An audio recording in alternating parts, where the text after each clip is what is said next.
A jobless immigrant helped an old man cross the road, never realizing he owned the company. This single act of kindness, offered without expectation on a bitter December morning, would alter the course of two lives forever. Mikhail Petrov stood at the intersection, his thin jacket doing little against Chicago's ruthless winter wind. His fingers, red and stiff, clutched a worn leather portfolio containing the last of his resumes, 12 copies, each representing a dwindling hope. 6 months in America, and the gleaming promise of opportunity had tarnished with each passing week. Back home in Ukraine, he had been somebody, a structural engineer with 10 years of experience in a respected position at a Kyiv firm. Here, his accented English and foreign credentials rendered him invisible. The apartment he shared with 2 other immigrants drained his savings by the day. 3 interviews this week alone had ended with the same polite smile, the same empty promise to keep his resume on file. The crosswalk signal flashed white, but Mikhail remained frozen, not from the cold, but from the weight of the question that had begun haunting his dreams. How much longer could he hold on? A gust of wind tore through the street, sending a discarded newspaper tumbling across the intersection. Mikhail watched it dance away, much like his dreams seemed to be doing. The crosswalk signal began its countdown. 8, 7, it's 6. That's when he noticed the old man. He stood at the edge of the curb, one hand gripping a wooden cane, the other clutching a leather briefcase not unlike Mikhail's portfolio, though infinitely more expensive. The old man's face was creased with years, his white hair fluttering wildly in the wind beneath a fedora that seemed determined to escape. He stared at the crosswalk with apprehension, his body swaying slightly with each gust. 5, 4 dots, 3 dots. Mikhail didn't think, he simply moved. His own troubles momentarily forgotten, he stepped toward the elderly gentleman. "May I help you cross, sir?" he asked, his accent thick but his intention clear. The old man looked up, surprise flickering across weathered features, before settling into gratitude. "That would be most appreciated, young man." Mikhail offered his arm, feeling the old man's gloved hand grip his elbow with surprising strength. Together they stepped off the curb just as the light changed. Their progress was slow, deliberate. Mikhail matched his stride to the old man's hesitant steps, feeling the weight of trust in the grip on his arm. "This cold?" the old man said, his breath forming clouds between words. "It gets into these old bones. Makes everything harder than it should be." Mikhail nodded. "In my country, winters are also cruel. But there, I expect it. Here." He trailed off, unsure how to explain that the cold in America felt different somehow. Sharper, more isolating. "And where is there?" the old man asked as they reached the midpoint of the crosswalk. "Ukraine. Kyiv." "Ah." A single syllable, but filled with something Mikhail couldn't quite identify. Understanding, perhaps. A long way from home. The simplicity of the observation struck Mikhail with unexpected force. A long way from home. 4 simple words that contained the entirety of his struggle. They reached the opposite curb just as another blast of wind cut through the street. The old man stumbled slightly, and Mikhail's hand instinctively moved to steady him, gripping his shoulder until he regained his balance. "Thank you," the old man said, straightening his fedora. "Most people wouldn't have bothered. Too busy with their own lives." Mikhail shrugged. "It costs nothing to be kind." The old man studied him then, his pale blue eyes sharp with an intelligence that belied his frail appearance. "What's your name, son?" "Mikhail." "Mikhail Petrov." "Robert Harrington." The old man extended his hand, and Mikhail shook it, noting the contrast between his own calloused palm and the old man's soft, liver-spotted skin. "Where are you headed on this miserable morning, Mikhail Petrov?" Mikhail gestured vaguely down the street. "Job interviews. Or trying to." "Trying?" A humorless laugh escaped Mikhail's lips. "3 today. But..." He patted his portfolio. "I am engineer, but my degree, my experience, they do not matter here." Robert frowned, his bushy white eyebrows drawing together. "That seems wasteful. Good engineers aren't easy to come by." He paused, then added, "I was headed to a cafe just down the block. Would you join me for coffee? It's the least I can do to thank you." Mikhail's first instinct was to decline. His next interview was in 40 minutes, and he couldn't afford to be late. But something in the old man's expression, a mixture of genuine interest and perhaps a hint of loneliness, made him reconsider. "Yes," he heard himself say, "coffee would be nice." The cafe was warm and smelled of freshly ground beans and cinnamon. They settled at a small table by the window, steam rising from their mugs, creating a barrier between them and the cold world outside. Robert removed his gloves methodically, finger by finger, before wrapping his hands around his mug. "How long have you been in Chicago?" he asked. 6 months. Mikhail stared into his coffee. It was not supposed to be this difficult. It rarely is. Robert took a careful sip. America has a way of selling dreams without mentioning the fine print. The observation surprised Mikhail.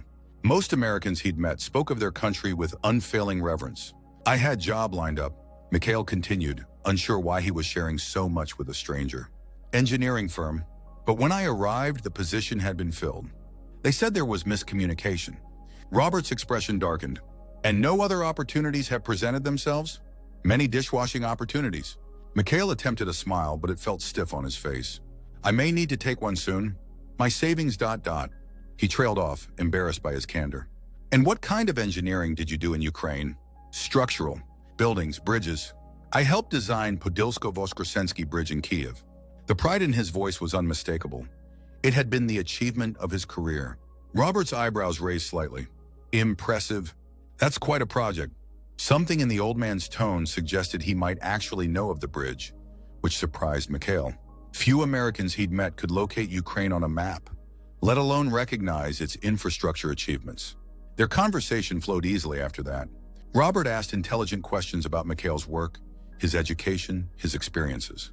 He listened with genuine interest, nodding and commenting in ways that made Mikhail feel, for the first time in months, that his knowledge had value. When Mikhail glanced at his watch and realized he had only 15 minutes until his interview, panic flashed across his face. "I must go," he said, rising quickly. "I have interview at Westlake Development Group." Robert's expression changed subtly. "Westlake? What position?" "Junior draftsman." Mikhail's voice carried a hint of resignation. "Not engineering, but maybe foot and door." Robert nodded slowly, his fingers tapping rhythmically against his mug. "Well, I won't keep you." He reached into his pocket and withdrew a business card, sliding it across the table. "But perhaps we could continue our conversation another time." "I've enjoyed your company, Mikhail Petrov." Mikhail accepted the card with a nod, tucking it into his portfolio without glancing at it. "Thank you for coffee, Mr. Harrington, and for conversation." The old man smiled. "Good luck with your interview." "And Mikhail?" The use of his first name stopped him as he turned to leave. "Remember, in America, opportunity sometimes wears unexpected faces." Outside, the cold seemed less biting somehow. Mikhail hurried down the street, Robert's enigmatic parting words turning in his mind. He reached the towering glass building that housed Westlake Development Group with 5 minutes to spare, straightening his tie in the reflection of the revolving doors before entering. The lobby was all marble and steel, designed to intimidate with its vastness. Mikhail approached the reception desk, where a young woman with impeccably styled hair greeted him with a practiced smile. "I am here for interview," he said, working to smooth the edges of his accent. "Mikhail Petrov, for junior draftsman position?" She checked her computer. "Yes, Mr. Petrov. Please take the elevator to the 22nd floor." "Miss Reynolds will meet you there." The elevator ascended soundlessly, its mirrored walls reflecting Mikhail's nervous adjustments to his appearance. He looked tired, he realized, worn around the edges like a book read too many times. The doors opened onto another reception area, where a stern-faced woman in her 50s sat behind a desk. "Mr. Petrov?" she asked, rising. "I'm Catherine Reynolds, HR Director. Please follow me." She led him down a corridor lined with framed architectural renderings, skyscrapers, bridges, and commercial complexes from around the world. Despite his nervousness, Mikhail couldn't help but admire the designs, his engineer's eye appreciating the elegant solutions to complex structural challenges. "Miss." Reynolds ushered him into a conference room where 3 people sat waiting.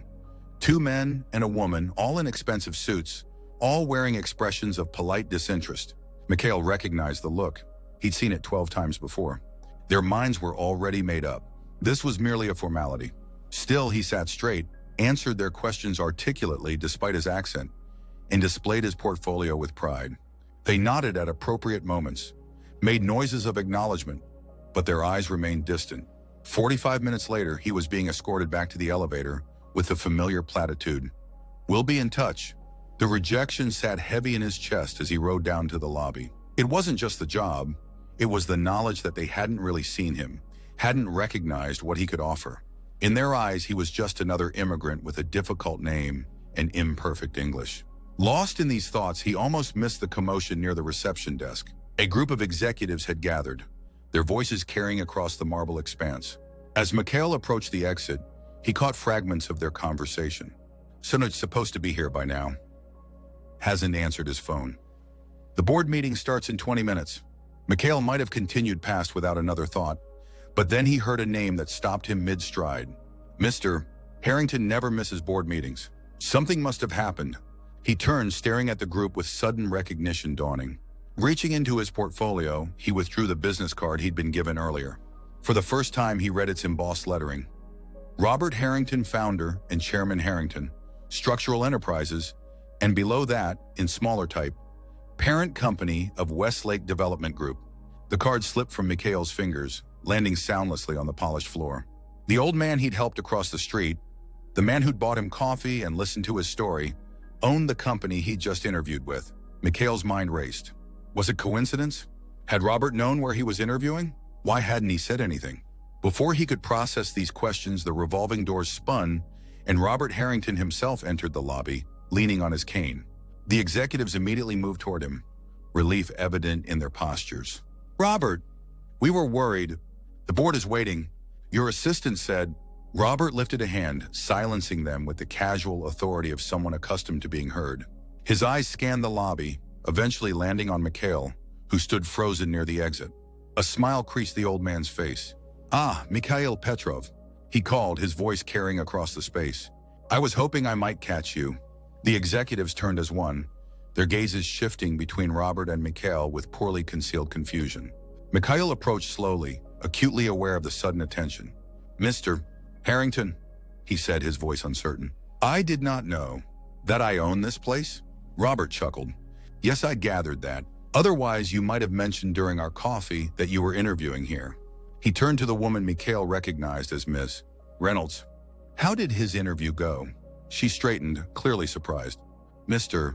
Petrov was interviewed for the junior draftsman position. His technical skills are sound, but his experience is primarily overseas, and there were concerns about language barriers." "Language barriers," Robert repeated slowly as if tasting the words. "Interesting, Mr. Reinster. Petrov and I had no trouble communicating over coffee. In fact, he explained the structural innovations of the Podilsko-Voskresensky Bridge with remarkable clarity." He turned back to Mikhail. "A junior draftsman position seems rather beneath your capabilities, doesn't it?" Mikhail swallowed hard. "I need work, Mr. Harrington." "Any work." Something in Robert's eyes softened. "Yes, I suppose you do." He gestured to the executives. "This is Mikhail Petrov, a structural engineer from Ukraine with a decade of experience on major infrastructure projects. And this morning, when he saw an old man struggling to cross the street in the cold, he stopped to help without a second thought." Robert's gaze swept the group. "How many of you would have done the same?" The uncomfortable silence that followed was answer enough. "I have a board meeting to attend." Robert continued, "But afterward, Mr. Petrov, I'd like to continue our conversation. Perhaps with our chief structural engineer present." He glanced at his watch. 3 o'clock, my office. Catherine will show you where." It wasn't a question, but Mikhail nodded anyway, too stunned to speak. "Good." Robert turned to go, then paused, adding with a twinkle in his eye, "And Mikhail, I think we can do better than junior draftsmen, don't you?" As Robert disappeared into the elevator with his entourage, Mikhail remained rooted to the spot, the events of the morning spinning through his mind like leaves caught in a whirlwind. The simple act of helping an old man cross the road had somehow led him here, to this moment of possibility. It seemed too incredible to be real. Ms. Reynolds approached him, her demeanor notably warmer than before. "Mr. Petrov, perhaps you'd like to wait in our cafe until your meeting with Mr. Harrington? It's on the mezzanine level." The next hours passed in a daze. Mikhail sat in the company cafe, alternating between staring out the window at the Chicago skyline and reviewing his portfolio for the 100th time. At precisely 2:55, Miss Reynolds appeared to escort him to Robert's office. They rode the elevator to the top floor, where the doors opened directly into a reception area, more elegant than any Mikhail had seen before. The walls featured black and white photographs of buildings and bridges, structures he recognized as Harrington projects from around the world. Robert's assistant, a dignified man in his 60s, greeted them with a nod. "Mr. Harrington is expecting you, Mr. Petrov. Please go in." Robert's office was surprisingly modest given his position, spacious but not ostentatious, with floor-to-ceiling windows offering a panoramic view of Lake Michigan. Robert sat behind a desk fashioned from a single slab of walnut, the same cane Mikhail had seen earlier propped against its edge. Beside him stood a tall, silver-haired man with wire-rimmed glasses, who was introduced as James Wilson, Chief Structural Engineer. "Sit down, Mikhail," Robert said, gesturing to a chair. "I've been telling James about your work on the Kyiv Bridge project. He's quite interested." What followed was unlike any job interview Mikhail had experienced. Instead of rote questions about strengths and weaknesses, they discussed engineering challenges, innovative solutions, and Mikhail's approach to structural integrity in adverse conditions. James produced blueprints of current Harrington projects, asking for Mikhail's input on specific design elements. Throughout the conversation, Mikhail felt his professional confidence returning, a sensation he'd almost forgotten during months of rejection. Here, his accent didn't matter. His foreign credentials weren't a liability. What mattered was his knowledge, his experience, his ability to see solutions where others saw only problems. After an hour of intense discussion, James gathered his materials with an approving nod to Robert. "He knows his stuff, Bob. Better than half my team." He extended a hand to Mikhail. "I'd be pleased to have you join us, Mr. Petrov." When James had left him, Robert leaned back in his chair, studying Mikhail with those perceptive blue eyes. "So that's the professional assessment. Now for mine." He paused. "In 60 years of business, I've learned that technical skills can be taught, but character, that's innate. This morning I saw a man who, despite his own troubles, stopped to help a stranger. That tells me more about you than any resume could." Mikhail felt a warmth spreading through his chest that had nothing to do with the heated office. "I did not help you to get job, Mr. Harrington." "Of course you didn't. That's precisely the point." Robert smiled. "And please call me Robert." He slid a folder across the desk. "James and I have discussed a position we believe would suit your skills. Senior Structural Engineer, Eastern European Division. We're expanding into Ukraine, Poland, and Romania, and we need someone who understands both the engineering and cultural aspects of the region." Mikhail opened the folder with trembling hands. The salary figure made his breath catch. "Is this correct?" he asked, certain there must be a mistake. "Entirely," Robert confirmed. "It's the standard rate for the position, given your experience." "But the position, did it exist before today?" Robert's eyes crinkled with amusement. "Let's say it existed in potential. Your arrival has simply accelerated its creation." He grew more serious. "Mikhail, I don't believe in coincidences. This morning you helped an old man cross the street because it was the right thing to do. That man happened to be in a position to recognize talent being wasted. Some might call it luck. I call it the universe functioning as it should." Mikhail stared at the contract, unable to fully process the turn his life had taken in a single day. "I don't know what to say. Yes is customary in these situations," Robert suggested with a gentle smile. "Yes," Mikhail said, the word barely audible. Then louder with growing certainty, "Yes." "Excellent." Robert pressed a button on his desk. "Catherine will help you with the paperwork and find you temporary housing until you get settled. You'll start next Monday." "Mr. Harrington, Robert," Mikhail corrected himself. "Why did you not tell me who you were when we met?" The old man's expression softened. "Would it have changed your decision to help me cross the street?" "No, of course not." And there you have it. Robert rose from his chair, retrieving his cane. "In my experience, Mikhail, people reveal their true character when they believe there's nothing to be gained. You showed me yours this morning." He extended his hand. "I look forward to seeing what we can build together." As they shook hands, Mikhail felt something shift inside him. A sensation of pieces falling into place, of a door long closed finally swinging open. The weight that had pressed upon his shoulders for 6 long months began to lift. Outside, the Chicago wind still blew cold, but Mikhail hardly noticed as he left the building, contracts secured in his portfolio. He paused at the very intersection where he'd met Robert that morning, marveling at how a single moment, a simple choice to help, had altered the trajectory of his life. The crosswalk signal flashed white. This time, Mikhail stepped forward without hesitation, moving toward whatever waited on the other side. 3 years later, Mikhail stood on the observation platform of the newly completed Harrington Tower in downtown Kiev, the spring breeze ruffling his hair as he gazed out over his homeland. Beside him, Robert leaned on his cane, which he now used more out of habit than necessity. "It's magnificent," Robert said, his voice carrying genuine awe. "Even better than the renderings." Mikhail nodded, pride swelling in his chest. The tower, his tower in many ways, rose 60 stories above the Dnieper River, its innovative design already drawing international attention. As head of Harrington's Eastern European Division, Mikhail had overseen every aspect of the project, from initial concept to final execution. When I left Ukraine, Mikhail said softly, "I never imagined I would return like this." Robert placed a hand on his shoulder. Sometimes the longest journeys bring us right back where we started, but with new eyes. Below them, the city stretched toward the horizon, the city where Mikhail had grown up, studied, fallen in love with engineering. Now he was contributing to its skyline in ways he'd never dreamed possible. "I have something for you," Robert said, reaching into his jacket pocket. He withdrew a small hinged box and handed it to Mikhail. Inside lay a set of keys and a small card that read, "Executive Director, Global Operations, Harrington Structural Enterprises." Mikhail looked up, questioning. "I'm not getting any younger," Robert explained. "The company needs leadership that understands both where we've been and where we're going.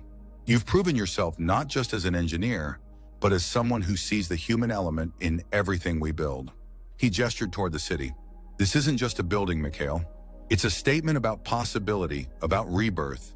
"Robert, Before you respond," Robert interrupted gently, "know that this isn't charity or sentimentality. It's sound business. In 3 years, you've expanded our Eastern European operations beyond our most optimistic projections. The board unanimously approved your appointment." Mikhail closed the box carefully, emotion tightening his throat. From jobless immigrant to executive director in 3 years, it seemed impossible. "The keys?" He managed to ask, "What are they for?" Robert smiled. "The company apartment in Chicago. You'll need to spend more time at headquarters now. And before you worry, there's a dedicated office space in Kyiv too.